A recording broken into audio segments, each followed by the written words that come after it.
Let's talk games now. We do it with Gerard Campbell, Game Junkie at stuff.co.nz, Game Junkie NZ on Twitter. Good morning to you, Gerard.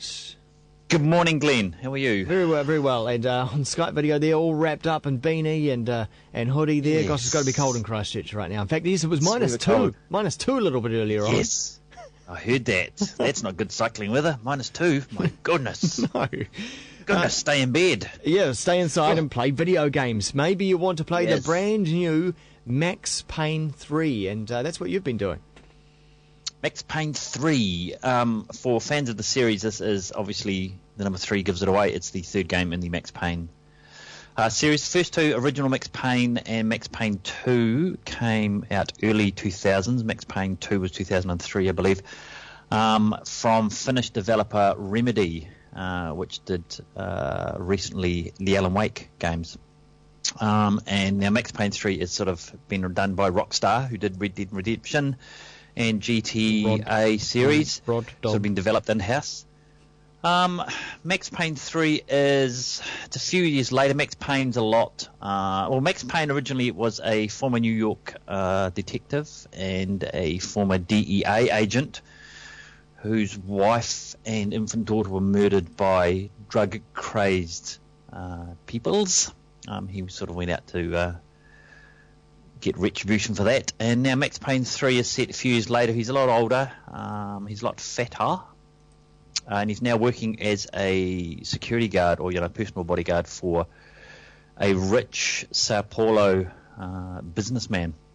And most of the game is set in Sao Paulo with sort of flashbacks to Panama, and you sort of do go back in time to some of the early exploits. But what made the game, the previous games, really sort of their trademark, and what this one is brought back to, is the bullet time, which you've probably heard of. Yeah. Bullet time it's like in the Matrix. It's where you can slow down time. Yeah. And you can, bullets slow down, and you can see the trajectory of bullets, and you can do cool things like there's a shoot dodge move, which means Max can dive to the left or the right, slows down time, but you can still target in real time. So if you've got 3 guys, and there'll be a lot more than 3 guys come after you sometimes, you can pop a couple of caps into one guy while you're diving, but at the same time, then after that, move your reticle and then pop another couple of caps into the other guy. And it's fairly full on. But basically, you can do the impossible. You too. You can do the impossible. You can do the impossible. You can do what you'd like to do and what your friends can't. Yeah. You can do it. There's a lot of deaths. A lot of deaths.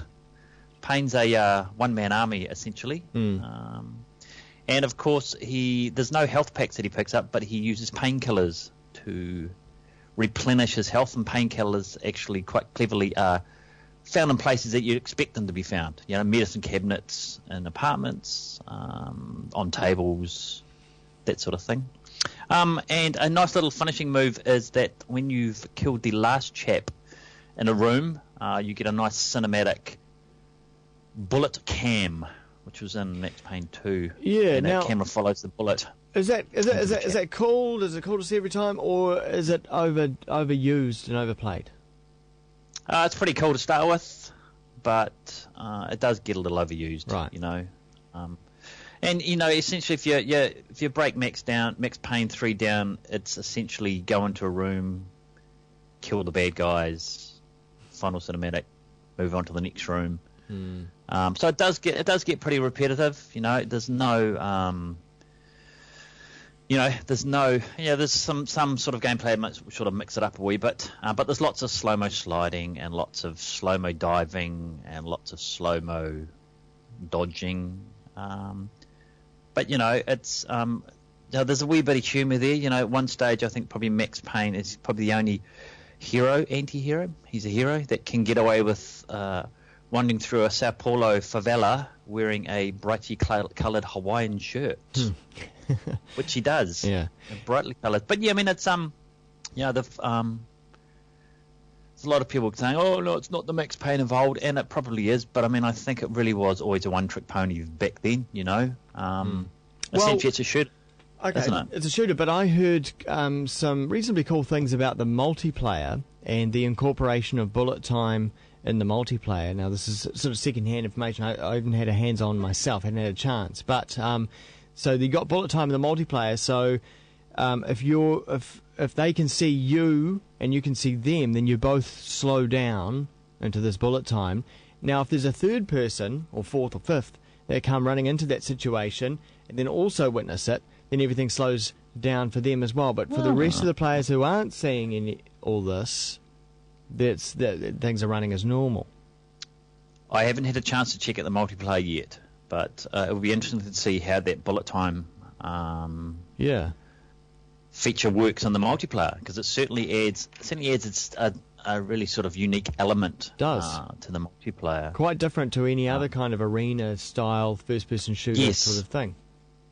Yeah, I mean, look, it's a classic Rockstar game that it's well polished. Dialogue's a bit clunky at times, but the story was fairly engaging on Max on the sort of, the people that he's bodyguarding are sort of slowly dying off, and he's suspecting that one of his best mate is perhaps in cahoots with the bad guys. So it's a sort of a crime retribution story, with the angry Max Payne. But no, it's good fun. I enjoyed it. It's a good mix of action and slow mo that I can't do in real life. Yeah. Max Payne 3 is the game we've just been looking at. It's out on Xbox, PlayStation 3, the PS, what? PS3, Xbox 360, and it's out on PC, but I don't think it's out on PC quite yet. Right. End of this month, maybe. Game Junkie. Game Junkie NZ on Twitter, Game Junkie blog at stuff.co.nz in the technology section. Catch you next time. Indeed.